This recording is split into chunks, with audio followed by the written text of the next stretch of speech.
amazing to just kick off the first CRO summit.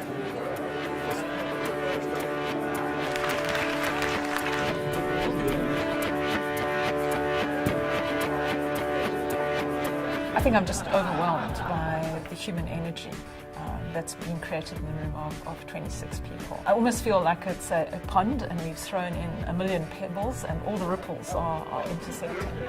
Putting that face, that human element to this really makes the network real, and it becomes so approachable because I'm able to talk to a lot of my counterparts that are going through the same thing. And there's literally no one else on the face of the planet that understands what I'm going through as much as someone else is going through it in their own city. This is our first cohort of Chief Resilience Officers, so one of the goals of the summit is for the resilience officers to get to know one another, to be able to put a face to a name, and to begin to really understand that they are on this shared journey together. Well, it's hard to believe that at this time last year there wasn't a single Chief Resilience Officer anywhere in the world. We are going from an old way of thinking that is not more capable to deal with complex problems to a new thinking. You develop a new type of knowledge capable to deal with complex problems, and new types of solutions come out. Es la oportunidad que tenemos de compartir nuestras experiencias con otros directores de resiliencia de ciudades en Asia, África, Europa. I think it's not about just what we're trying to accomplish, it's also how we do it, from the bottom up as well. Y los mismos intereses y las mismas problemáticas, pero hemos diseñado soluciones distintas.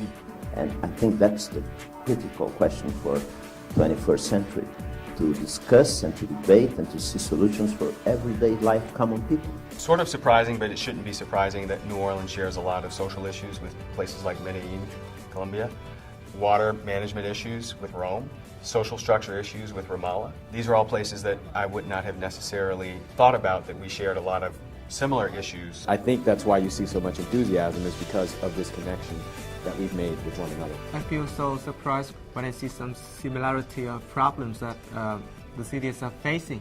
Berkeley City or Dhaka or Aston, Israel. On the international scene, you didn't hear about Ebola a year ago as you hear about it now. So the resiliency is something really changing all the time. It's not something fixed. With the Office of the Chief Resilience Officer, now we have a thing to call it. We have a name for it. And we have a position that's really created not to be the expert on everything.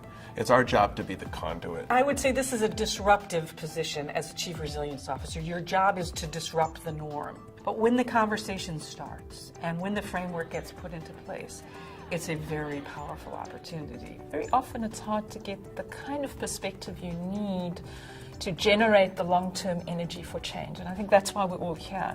And I think what is new about this process, it's allowing us the freedom to engender a sense of hope. It's giving us the tools and equipping us with the relationships to do more than we could have on our own. And I think that's a really important aspect because we're being asked to solve big problems. You know, as we work with 100RC, it truly is a partnership. It's not a foundation telling us what to do and us doing exactly what they say. It's not a city saying, hey, this is what we need, and the foundation funding those exact needs. It's a partnership.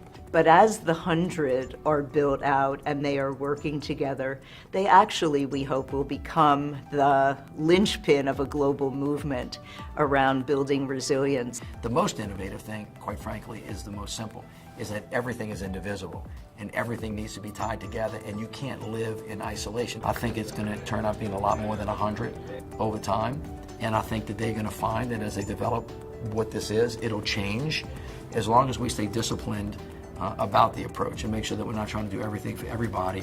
I think that you will find a stronger America and clearly a stronger world.